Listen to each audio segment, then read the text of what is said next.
Al fin llegamos al inicio de la etapa de Mike Scully. No solo este es el primer episodio emitido que supervisó, sino que también escribió el primer segmento, como diciendo ¡Bam! Aquí estoy y esto es lo que ofrezco. El nombre chusco que se puso en los créditos como parte de la tradición amarilla de Halloween fue Agente Scully, no solo porque comparte el apellido con el personaje de Expedientes X, sino porque cuenta él que cuando empezó a trabajar en Fox le entregaban las cartas que los fans le enviaban a ella, ya fuera porque no se molestaban en buscar el nombre de la actriz o creían que era alguien real. Entonces eso de Homero escribiéndole a Duro de Matar no era tan exagerado. Mientras revisa el guión del episodio, el censor de Fox menciona una película triple X. En inglés menciona una pipa para sustancias. En la serie se vería una después, prueba de cómo han cambiado los tiempos. También dice que en el capítulo no habrá cosas ofensivas, a diferencia de las vistas en los canales NBC y CBS.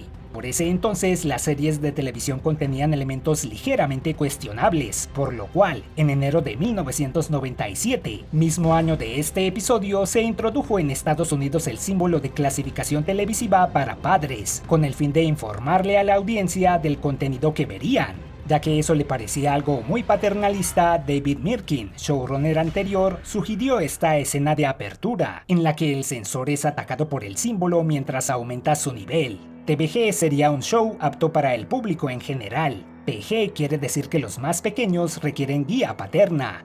14 solo apto para mayores de 14. Y MA para audiencias maduras. La calificación 21 no existe porque ya es cubierta por la anterior. Y la 666 pues tampoco. Originalmente el censor sería atacado con una daga. ¡Una daga en el corazón! Pero pensaron que un arma más grande, como un sable, sería menos violento y más cómico.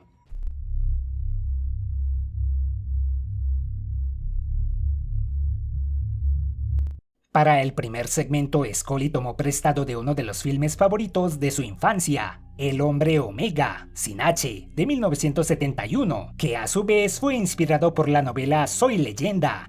Charlton Heston interpreta a un sobreviviente de una plaga que eliminó a buena parte de la población, y en medio de su soledad combate a la familia, un grupo de mutantes albinos que le rinden culto a la plaga e intentan capturarlo. Al hipopótamo nombrado como sargento de policía, Homero lo llama estúpido en inglés, mientras que en el doblaje lo llama corrupto. Pensé que el animal tendría algún rol que justificara eso, o que haría que Homero cambiara de opinión, pero no. La larga historia de los Simpson usando estereotipos franceses sigue aquí, con el alcalde negándose a disculparse por llamarlos ranas. Temiendo una guerra nuclear, Marge convence a Homero de conseguir un refugio real, no la caja de cartón que tiene afuera, así que va donde Herman. El calendario de chistes finos dentro del refugio es del caricaturista Gary Larson, cuyas bromas de un solo cuadro a veces requerían un poco de análisis. Por ejemplo esta: unos nativos guardan sus aparatos eléctricos a toda prisa porque vienen unos antropólogos. El que la entendió. Respondiendo a la negativa de Diamante, los franceses desatan una bomba de neutrones con infraestructura interna de Intel. Estoy seguro que ningún gobernante actual soltaría una bomba solo porque insultaron su ego frágil. La tradicional aparición de Kangi Kodos estuvo a punto de terminar en este especial. El escritor David Cohen insistió en que debían incluirlos o los fans se enfadarían, así que la escena de su nave siendo rozada por el cohete fue añadida a último minuto. El tipo de las historietas pregunta por qué Aquaman se casaría con una mujer sin branquias. El héroe ha estado casado por décadas con Mera, otra habitante acuática, así que ese chiste no encaja con el personaje, quien debía saber ese dato. Es él quien recibe el impacto directo de la bomba.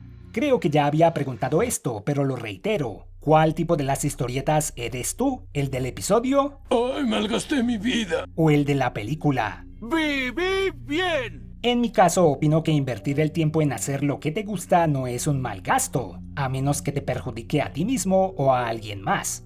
Al estar en el refugio, Homero pareció ser el único en sobrevivir, algo de lo que se entera gracias al periódico local, que de alguna manera alcanzó a publicar que venía la bomba, y él asume que su familia falleció. Sé que en este caso Homero no lo hizo por motivos de la trama, pero lo primero que uno haría sería ir a casa a verificar si alguien quedó vivo. En el cine, Homero ve a Chris Farley y David Spade, dúo de comediantes provenientes de Saturday Night Live y que protagonizaron juntos un par de películas. 2 meses después del estreno de este episodio, Farley falleció de una sobredosis.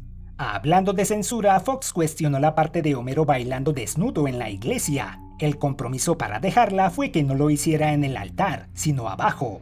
La canción que baila es War, What Is It Good For, en la versión de Edwin Starr. Unos engendros encapotados interrumpen su jolgorio. Igual que en la película, algunos no murieron, sino que mutaron, en este caso por la radiación. Para Scully, el único aspecto inverosímil del hombre Omega fueron los hábitos que visten los engendros, y por eso Homero pregunta de dónde los sacaron. Ellos quieren eliminarlo porque lo consideran un error, y Burns imita al emperador de Star Wars, diciendo que el joven Skywalker debe morir. Al huir, Homero atropella a los músicos de rock Johnny y Edgar Winter, creyendo que eran engendros, pero solo son albinos. En 1978, Estados Unidos prohibió el uso de pintura con base de plomo. No extraña entonces que la casa Simpson, siendo un vejestorio, estuviera cubierta de ella, y por tanto fuera un improvisado refugio nuclear. En la película, el protagonista es capturado por los engendros, condenado a la hoguera, similar a otro segmento de este especial, y rescatado por una mujer llamada Lisa. Aquí, en vez de ser capturado por la familia, Homero halla a su familia viva. El reencuentro conmueve a los mutantes, quienes proponen formar una sociedad en armonía. Marsh y los chicos fingen aceptar la idea antes de eliminarlos con unas escopetas, reiterando que este es un especial de Halloween, ya que en el siguiente capítulo ella se escandaliza porque su esposo lleva una pistola a casa. Liberado junto a su familia, Homero propone robar un Ferrari, algo que nadie cuestiona, y es que mientras la historia original y sus adaptaciones mostraron las consecuencias de la soledad del protagonista, este segmento mostró que Homero la pasaría muy bien en un entorno desolado.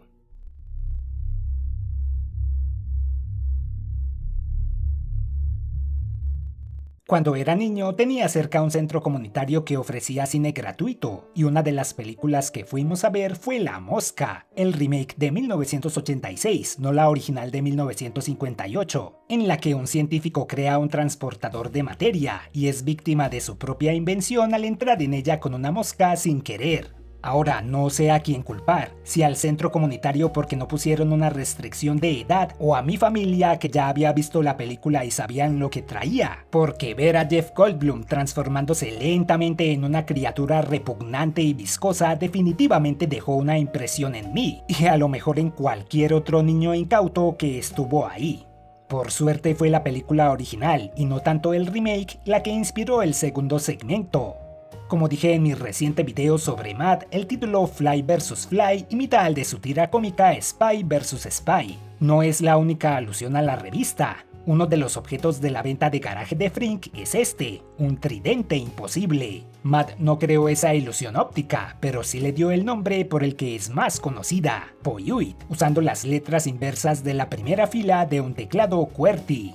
Los pantalones mutantes que le interesan a Bart en realidad son pantalones de humor, así como los anillos de humor, esos que cambian de color según la temperatura de tu cuerpo. Tenemos la primera de varias apariciones en esta temporada de Robbie el Autómata, aunque aquí lo llaman Floyd o Jaime en el doblaje. Comparte su nombre con el robot del filme El Planeta Prohibido, pero su diseño es diferente.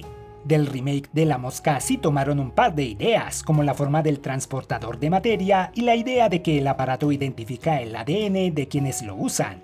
Homero lo adquiere para hacer incluso más flojera en su casa y le prohíbe a Bart usarlo, como si eso lo fuera a detener. Al intentar probarlo con Bola de Nieve, ayudante de Santa salta y hace que ambas mascotas caigan juntas al aparato, causando que se unan en una sola criatura. Esto no es una referencia a Cat Dog, esa animación de Nickelodeon se estrenaría al año siguiente. Bart cree que pasaría algo similar si entrara con una mosca que se posó en su brazo, pero en vez de adquirir una apariencia superheroica como imaginó, se transforma en un insecto diminuto y su cuerpo queda con cabeza de mosca, cuyo diseño afortunadamente proviene del filme original. Otra diferencia es que aquí ocurre un cambio de cuerpos a secas, mientras que en la película el científico queda con cabeza de mosca, pero conserva su personalidad, aunque los instintos del insecto se apoderan de él poco a poco. La familia no tarda en acostumbrarse al nuevo Bart. Que Homero diga en boca cerrada no entran moscas fue cosa del doblaje, ya que en inglés dice So then Lenny says, as if, don't even go there, sister. eso para mostrarlos relajados con esta nueva situación. La escena en la que el Bart insecto queda atrapado en una telaraña viene del final de La Mosca, en el cual, spoiler de un filme de hace casi 70 años, dos tipos ven estupefactos como la mosca con la cabeza del científico está a punto de ser devorada por una araña, y luego de lo que parece una eternidad, en vez de salvarlo, deciden eliminar a los dos insectos con una roca, ya que nadie les creería lo que vieron. En cambio aquí Bart solo estaba jugando con la araña y escapa con facilidad. Dos cosas que omitieron en el doblaje fueron la voz distorsionada de Bart como insecto Mom, Dad, I'm the real Bart. That's just some overgrown fly with my body. y el hecho de que la mosca que reemplazó a Bart gruñe. ¿Les parece más inquietante siendo silencioso o debieron dejar los gruñidos? Luego de que su familia lo ignora debido a su tamaño, Bart consigue que Lisa lo escuche y le ayude a regresar a su cuerpo, no sin antes de que la mosca, quizás ya acostumbrada a su nueva vida humana, intentara detenerlos. Esa escena suya pegada al techo viene directa de mis pesadillas. Una vez Bart se recupera, Homero toma un hacha para intentar darle una lección, lo cual también fue tomado del filme. El hombre mosca enloquece y usa un hacha para destruir el laboratorio. Más cercano al suspenso de la versión original que al terror corporal del remake, este fue otro gran segmento que mostró las consecuencias de la tecnología en manos de gente incauta.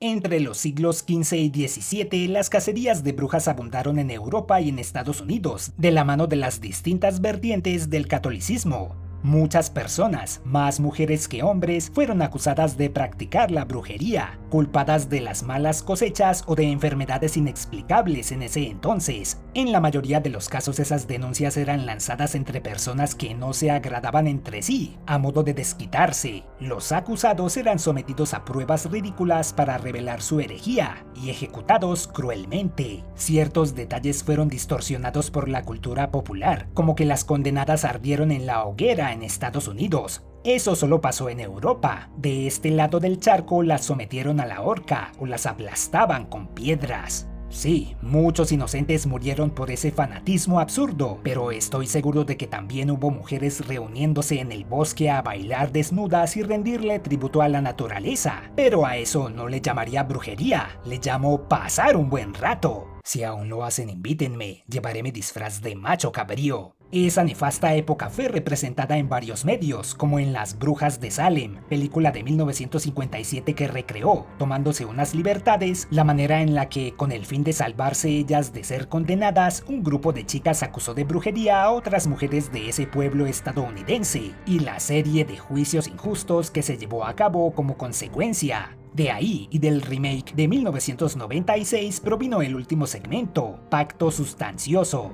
Su título en inglés es Easy Bake Oven. Combina el Easy Bake Oven, un pequeño horno de juguete con el que se pueden cocinar algunas cosas, con la palabra coven, aquelarre, reunión de brujas. Tengo una reunión con mis amigas. ¿Aquelarre? ¿Cómo? Digo, a que la recuerdan muy bien todas sus amiguitas. Ay, sí, mucho, don Ramón. En el Springfield del siglo XVII queman a 3 supuestas brujas. Ahí está de nuevo el detalle errado, y el pueblo se regocija. A falta de aparatos, el entretenimiento era la hoguera. En el ayuntamiento lanzan acusaciones indiscriminadas de brujería, incluso entre familiares, hasta que Marge pide un poco de sensatez, y eso hace que la señalen de bruja. Las cosas no han cambiado mucho. Edna Krabappel lleva una letra A en su vestido, aludiendo a otra novela ambientada en la época, La letra escarlata, de Nathaniel Hawthorne, en la que una mujer, al tener un hijo fuera del matrimonio, es obligada a llevar esa letra en su vestido, A de adúltera. Marge es sometida a la ridícula prueba de lanzarse a un abismo con una escoba. En el doblaje cambiaron el sentido de lo que dice Gorgory. Mas si acaso eres consorte de Satán, usarás tu escoba para salvarte, y entonces volverás aquí a torturar y a decapitar un rato. En realidad sería Marge quien, si fuera bruja, debía volver para entregarse a la justicia y ser sometida a esos castigos. Lisa intenta defenderla con una cita bíblica de Mateo capítulo 7, no juzgues o seréis juzgados, misma que había usado antes para defender a Bart. ¿Pero qué no dice la Biblia? No juzguéis o seréis juzgados. Pero esta vez no funciona. Resulta que ella sí era una bruja, así que el reverendo Alegría sí tenía razón cuando decía que quedaba una. Se desquita de sus acusadores transformándolos en distintas criaturas y atormenta al resto del pueblo antes de volver con sus hermanas, también brujas. Bart se refiere a su madre como bruja escaldufa, esta última una palabra curiosa de nuestro idioma usada en trabalenguas. Proviene de escaldufar, que significa sacar caldo de una olla que está a rebosar, y eso hacen Patty y Selma cuando Marge regresa. En vez de decirle pelón panza alegre a Homero en inglés, una de las gemelas lo llama Derwood, que era uno de los nombres cerrados que Endora usaba para burlarse del esposo de Samantha en Hechizada, otra serie de brujas. Maud y Ned Flanders temen por su seguridad.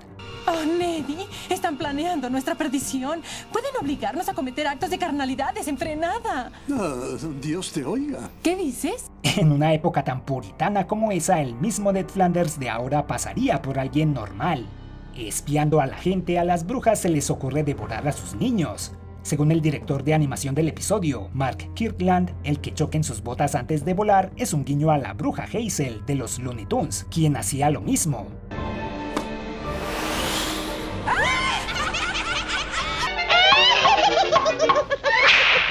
Los crucifijos suelen ser usados tanto en la ficción como en la realidad para repeler al mal, ya sea que tome forma de vampiros o brujas, pero en este caso no es efectivo.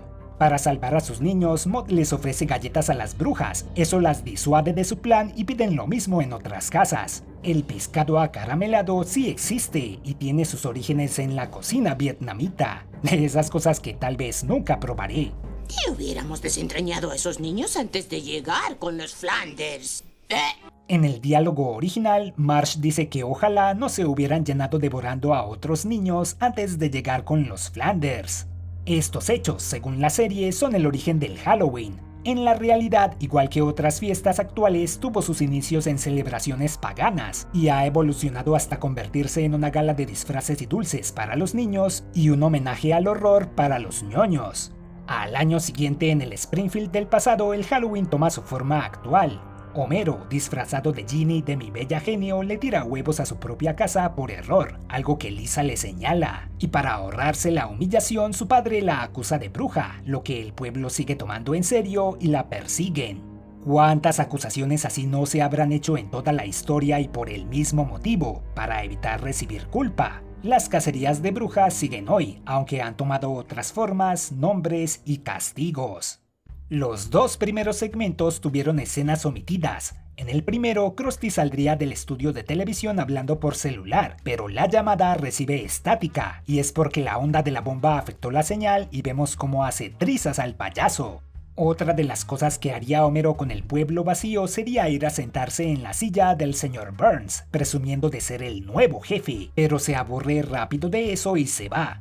En el segundo segmento, cuando llegan a la venta de garaje, Marge dice que no está interesada en artilugios de científico loco, sino en cosas normales como pinzas para maíz, y le pregunta si tiene algo así, a lo que el profesor saca unas de sus bolsillos. La fantasía de Bart sería mucho más extensa. Los bravucones empujan a Skinner y Super Mosca lo rescataría, pero para aventarlo a un volcán.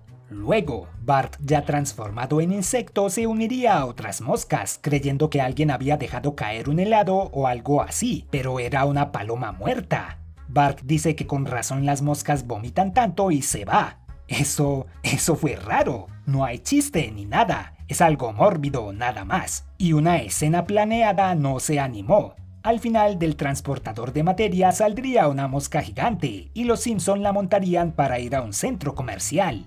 A mi parecer, lo de Skinner y el volcán era lo único rescatable entre todo esto. Adoro este capítulo. Gran variedad entre los segmentos y sus inspiraciones menos comunes lo hacen todavía más especial. También lo pasaban mucho por la época en que veía la serie en televisión, así que creo que eso ayudó a aumentar mi aprecio. En el primer segmento no escatimaron en el ambiente grotesco y la agresividad de los engendros es más chocante que la de sus inspiraciones, y es que algunas películas de los 70 a veces resultaban más graciosas que aterradoras. Algo que siempre encuentro inquietante es la manera insensible en la que se portan los personajes en estos especiales, en este caso la manera en la que rápidamente aceptaron a Bart con cabeza de mosca, sin preocuparse con lo que le había pasado. Y Marge, quien usualmente se lavaba las manos de estos episodios, finalmente protagoniza, o mejor dicho, antagoniza un segmento, dándole un giro inesperado a una época horrible de la historia. Si esto era lo que Mike Scully tenía para ofrecer, estoy seguro que lo que sigue sería oro puro. ¡Ja! Ya en serio es injusto juzgar a un showrunner por un especial de Halloween en el que pueden hacer lo que se les antoje. La verdadera prueba vendría en el siguiente capítulo, en donde buscaría ganarse ese respeto a tiros. ¿Quién es? ¡La FIFA! ¿Y qué quieren? Venimos a comernos los cerebros de sus suscriptores por un mes. Bueno, pues pueden entrar. ¡Y mirar esto! No molestes, youtubercito. Las estadísticas de este canal se desploman un poco durante este mes, pero ¿qué le vamos a hacer? Al menos ustedes, los miembros, siguen aquí. ¿O también les cayó la bomba de neutrones del fútbol y estoy hablando solo?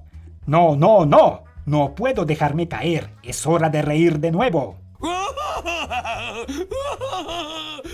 Una mención especial para la primera tanda de super amigos del mes: Cristian Fernández, Eñe, Noel Osuna, Simón Muñoz, Octavio Olenik, Sino Ois, Mango, Celar24, Ferchosaki, Crisis, Rostoneto, Buenos Días Pibe, Un Esquilax Filosófico, Alejandro Calabrán, Diego Valderrama, Pedro, Franklin, Marcos Pierucci, Easasa, Omides Wave, Neofacu, Anticucho de Camello, Leandro Arzamendia, Ratchet Clanky Eliano, El Magio número 4, David Cosaín, Claor, Bruno Narváez, Emilio Galván, Dincorso, Heart Underblade, Rexai, Franco Vicini, Modalus y Farmaecopia.